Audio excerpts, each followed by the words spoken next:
क्या आप जानते हैं कि जो चीजें मुफ्त हैं वे सबसे मूल्यवान हैं, जैसे नींद, शांति, खुशी, हवा, पानी, रोशनी, सच्चा प्यार और हमारी सांसें। लेकिन विडंबना यह है कि ये वही चीजें हैं जिनकी हम सबसे अधिक उपेक्षा करते हैं।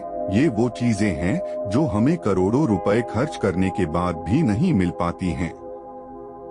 सबसे बड़ा कारण यह है कि हम इन चीजों की कदर नहीं करते।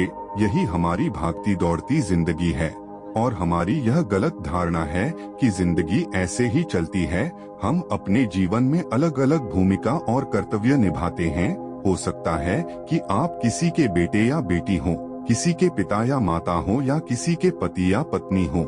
लेकिन क्या आपने कभी महसूस किया है कि आप अपना कर्तव्य निभाते निभाते थक गए हैं? आपके पास अपने लिए समय नहीं है।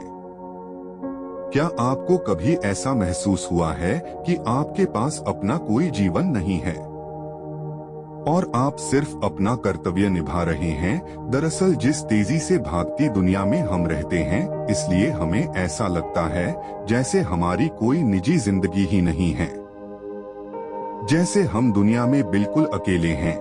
आज की भागदौड़ भरी जिंदगी में हमें हर चीज की जरूरत है और तत्काल जरूरत है। आज किसी के पास इतना समय नहीं है कि वह कुछ पल निकालकर अपनी जिंदगी के बारे में सोच सके। इसका भी एक समाधान है जो आपको अगले पोस्ट में मिलेगा। इस पोस्ट में आपको मन की शांति, साहस और ज्ञान सीखने को मिलेगा। तो चलिए शुरू करते हैं।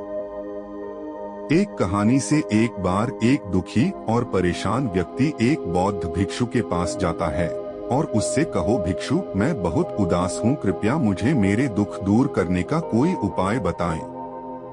बौद्ध भिक्षु ने उस व्यक्ति से पूछा, आपके अनुसार आपके दुख के लिए कौन जिम्मेदार है?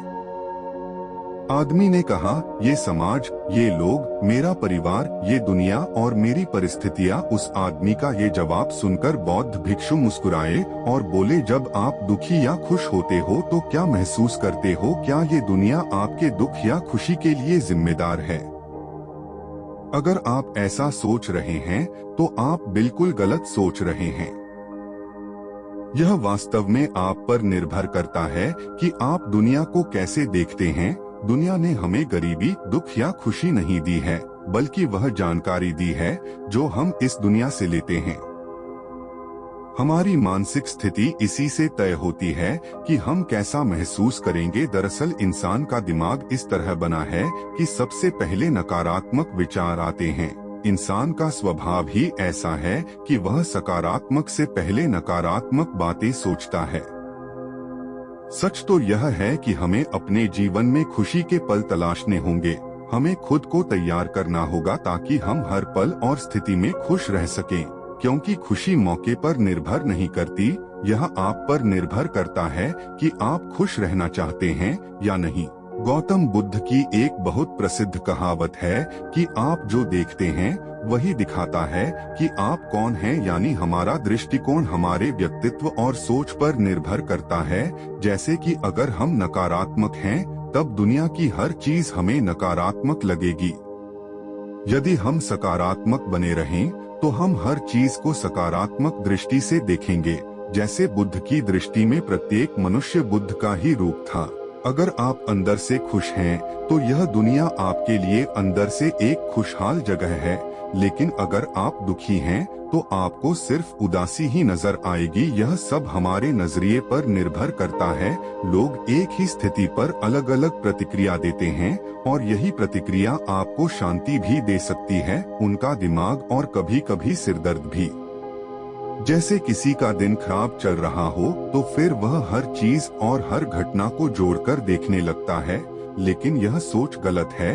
लोगों को लगता होगा कि वह गुस्से में यह सब सोच रहा है, और गुस्सा एक अल्पकालिक भावना है।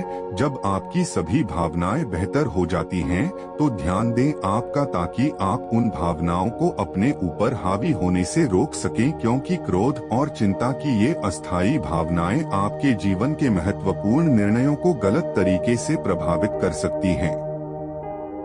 जैसा कि मैंने पहले कहा था, क्रोध एक अस्थायी भावना है। यह कुछ समय बाद अपने आप शांत हो जाएगा। आप इसे एक बादल की तरह माने जो अभी आसमान में है और कुछ समय में अपने आप गायब हो जाएगा। यदि नहीं तो प्रतीक्षा करें। इस समय आप खुद को शांत करने के लिए कुछ व्यायाम भी कर सकते हैं।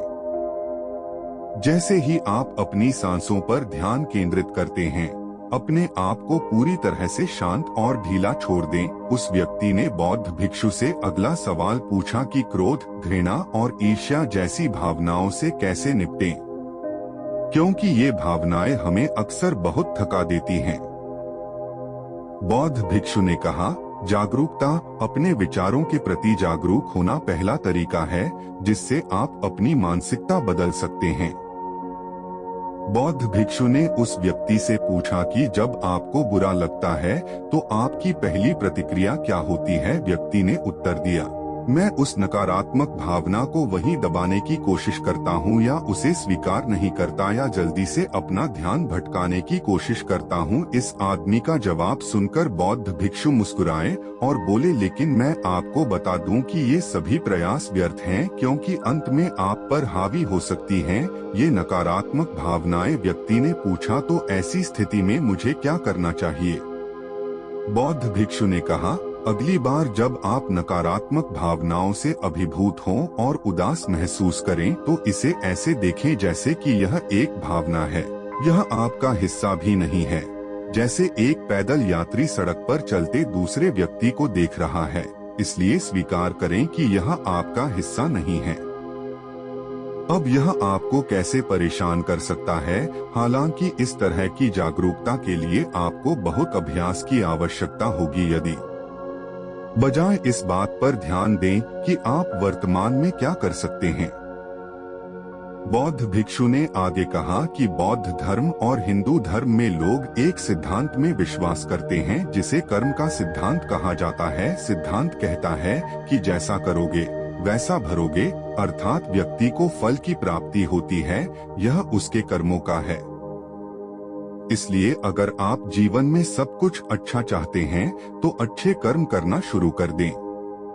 यदि आप जीवन में सफलता, समृद्धि और खुशहाली चाहते हैं तो ईमानदारी के साथ कड़ी मेहनत करना और सही कर्म करना शुरू कर दें। इतना कहकर बौद्ध भिक्षुओं ने अपनी बात समाप्त कर दी। उस परेशान व्यक्ति को भी अपने सवालों का जवाब मिल गया था। उसने जानकारी के लिए बौद्ध भिक्षु को धन्यवाद दिया और वहां से चला गया। दोस्तों, मुझे उम्मीद है कि आपको यह कहानी पसंद आएगी और कुछ अच्छा सीखने को मिलेगा। धन्यवाद।